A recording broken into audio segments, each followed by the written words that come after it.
There is something in our galaxy more dangerous than a black hole, and it can reach you from a distance that should leave you perfectly safe. Long before you ever arrived, reality itself would start to come apart around you. The atoms in your body would stretch, pulled thin, into needles.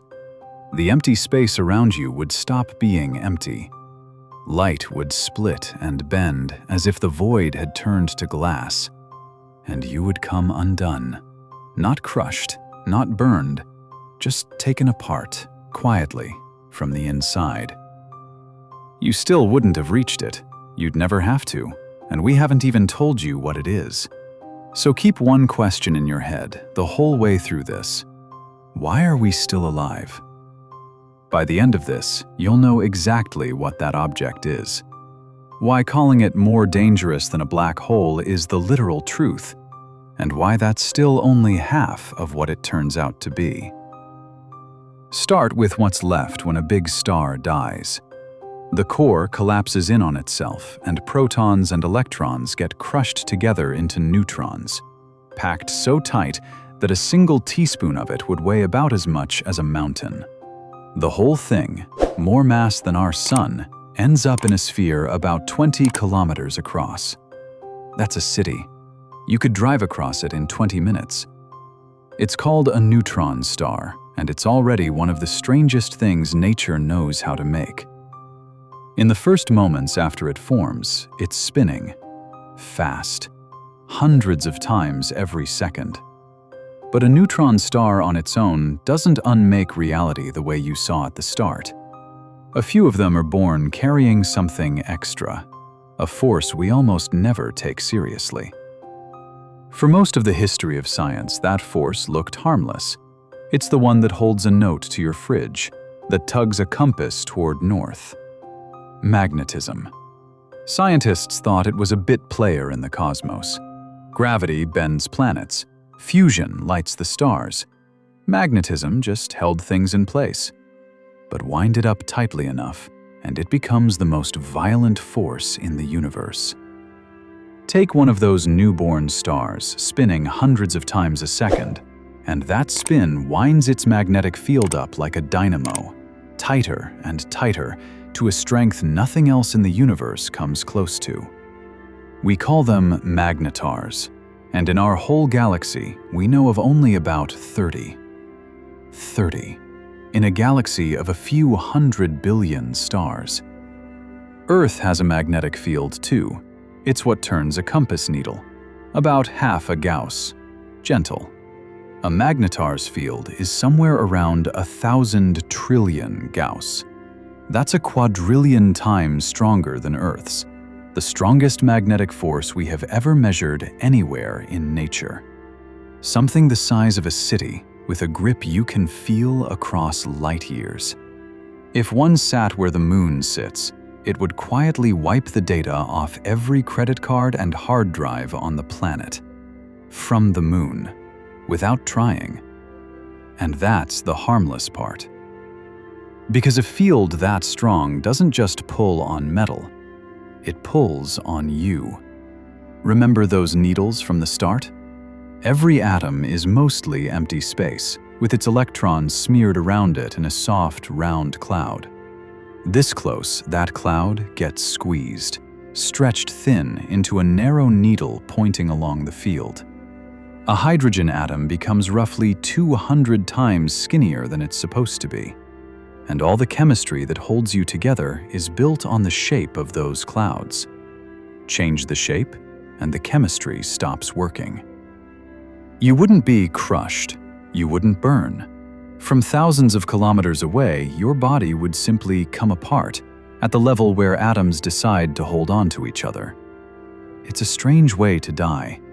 Quiet, chemical, almost polite. And this is what makes it worse than a black hole.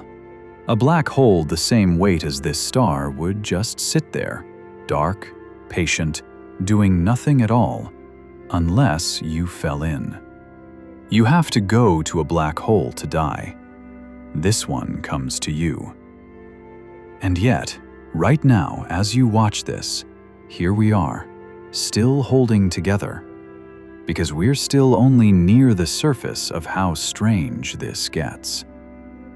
Push the field even higher, and it stops being about matter at all. It starts to bend empty space. Remember the light bending, as if the void had turned to glass? There's a line physicists call the quantum critical field. Below it, empty space behaves the way you'd expect, like nothing. Above it, and a magnetar sits far above it, the vacuum itself changes. Light passing through starts to split, moving at slightly different speeds depending on how it's tilted, the way it would inside a crystal. Except there is no crystal. There's nothing there at all. The emptiness around a magnetar isn't empty. The field is strong enough to give the void a texture. And this isn't something someone dreamed up on a whiteboard. In 2016, astronomers using a telescope at the European Southern Observatory found the first real hint of it, written into the light of a nearby neutron star. So far, all of this has stayed out there. None of it has reached us. That's about to change. Because all that field has to be anchored in something. It's locked into the star's crust, a shell of nuclear matter billions of times stronger than steel. And the field is slowly twisting it, dragging on it, building up strain year after year, until the crust can't hold. The star doesn't explode, it cracks. A starquake. And in a fraction of a second, the surface shifts, the tangled field snaps into a new shape and dumps everything it was holding all at once. The star flares. On December 27, 2004, somewhere on Earth, people were pouring their morning coffee, driving to work, half listening to the radio, putting kids on a school bus. None of them knew that 50,000 light-years away, a star had cracked, and that its light was, in that exact moment, arriving. The magnetar is called SGR 1806-20. It sits about 50,000 light-years away, on the far side of the galaxy, the entire crowded core of the Milky Way between it and us. About as far away as something in our own galaxy can be. It cracked, and for 0.2 of a single second, it released more energy than our sun gives off in 250,000 years. Let that just sit for a moment. One star, 1/5 of a second. 250,000 years of sunlight. That pulse crossed the galaxy, 50,000 light-years of empty space, and when it reached us, for an instant it was brighter than the full moon in gamma rays. It bounced off the surface of our own moon. It overloaded detectors on spacecraft across the solar system, instruments built to watch distant stars tear themselves apart. And it reached down and disturbed the upper edge of our atmosphere from the other side of the galaxy. How close would one have to be to actually hurt us? The estimate is about 10 light-years. A flare like that, within 10 light-years, would strip away the ozone layer and probably trigger a mass extinction. This one touched our atmosphere from 50,000. Remember, you never have to go to it. It came to us, from halfway across the galaxy. And still, nobody looked up. Nobody felt it. The coffee got poured. We're still here. Astronomers noticed, though, from a very respectful distance. So let's stop and take it all in at once. The field tears atoms into needles. The crust builds strain for years, then shatters in a heartbeat. The light it throws off crosses the galaxy and still shakes our sky. Not dangerous in one way, dangerous in every way at once. For a long time, that was the whole story. The most violent, most pointless object in the sky, A wrecking ball with a magnetic field. Beautiful, lethal, and good for nothing. We were wrong. 3 times over. Scientists thought the strangest radio signals in the universe had to come from somewhere far more exotic than this. For years, telescopes kept catching flashes from clear across the cosmos. Fast radio bursts, a few thousandths of a second long, unimaginably bright, and no one could say what made them. Then, in 2020, a magnetar in our own galaxy, SGR 1935, threw up one of its own, like quietly raising its hand. The wrecking ball might be the answer to one of the biggest mysteries in astronomy. And then it got stranger. Go back to that 2004 flare, the one that shook our sky. In 2025, astronomers looked again at its afterglow and found something hidden in it. The flare hadn't only destroyed, it had built. In the fraction of a second the crust shattered, it forged a storm of the heaviest elements there are: gold, platinum, uranium. One flare, roughly a whole planet's worth of them. The most destructive thing we know of may also be one of the universe's goldsmiths. As much as 1/10 of all the gold and heavy metal in our galaxy may have been forged this way. The gold in a wedding ring, the metals in your phone, some of it, maybe, born in the death scream of a star like this. And for decades, we only understood how a magnetar is born in theory, on paper. In 2026, for the first time, we actually watched it happen. 1 billion light-years away, a star 25 times the mass of our Sun died in an explosion so bright it outshone entire galaxies. And as it faded, its light did something no supernova had ever been seen to do. It flickered, in a rhythm that kept speeding up like a chirp. Some astronomers think that rhythm may even carry the signature of space-time itself being dragged around the newborn star. That chirp was the fingerprint of a newborn magnetar, spinning more than 1,000 times a second, buried in the wreckage, lighting the whole explosion up from the inside. We didn't just find another magnetar. We watched one take its first breath.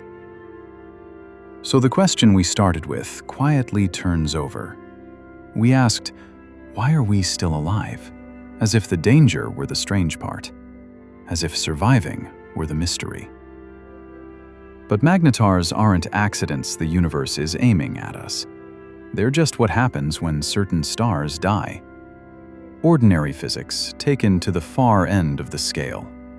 The same object that can unmake you also seeds the galaxy with gold, answers our deepest radio mysteries, and lights up the brightest explosions in the sky. It destroys, and it creates. And it isn't thinking about us while it does either one. And even it doesn't last. A magnetar burns through its magnetic life in maybe 10,000 years. Then the field fades, and it goes quiet forever. In the life of a galaxy, that's a single breath. So the strange thing was never the magnetar. The strange thing is us. A universe that can fold empty space and crack a star like an egg.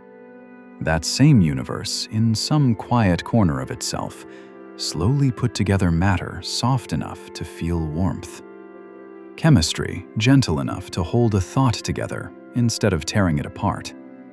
The same rules that build a magnetar built you. One of them turns space into a weapon.